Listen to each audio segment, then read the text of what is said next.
আমি তোমাদের সাথে চিংড়ি পোলাওয়ের রেসিপি। প্রথমে চিংড়ি মাছগুলোকে তেলে ভালো করে ভেজে নেবে। সাদা তেল কিন্তু ইউজ করেছিলাম, সর্ষের তেল কিন্তু দেবে না। প্রথমে ভেজে নেবে, অল্প কিন্তু ভাজবে, বা প্রচুর ভেজে ফেলো না।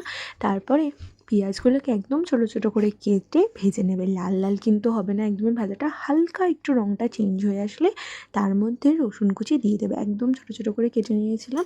তারপরে হালকা একটু রসুনের কালারটাও চেঞ্জ হয়ে গেলে ভেজে আগে থেকে তুলে রেখে দেবে। তারপরে লঙ্কা কুচি করে নেবে, একদম পাতলা পাতলা করে লঙ্কা কুচিটাও কিন্তু তুলে রাখবে ভেজে।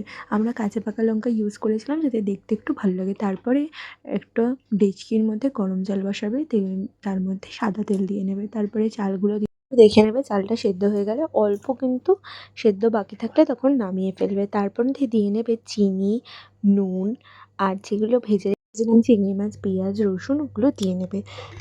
দিয়ে নেবে গোলমরিচ গুঁড়ো, আর রাইসের যে মশলাটা হয় সেই মশলাটা দিয়ে নেবে, ভালো করে মিশিয়ে নেবে। আচ্ছা, এখানে কিন্তু আমরা কিন্তু গোবিন্দভোগ চাল বা বাসমতি চাল কোনোটাই কিন্তু ইউজ করিনি। এই চালটা সুগন্ধি চালই, তোমরা কিন্তু বাসমতি বা গোবিন্দভোগ চাল ইউজ করতে পারো। তারপরে এলাচ, দারচিনি, লবঙ্গ তড়কা লাগিয়ে নিয়েছিলাম ঘি দিয়ে, আর ঘি দিয়ে নিয়েছিলাম, দিয়ে দিয়েছিলাম গোলমরিচ গুঁড়ো। আর রাইসের মশলা তো আগে থেকেই বললাম দিয়েছিলাম। তোমরা যদি রাইসের মশলা না জেনে থাকো কীভাবে করে, তাহলে একদিন তোমাদের সাথে রেসিপি শেয়ার করে দেবো। এটা কিন্তু চিকেনের সাথে খেয়ে দেখতে পারো, দারুণ লাগে চিংড়ি পোলাওয়ের রেসিপি।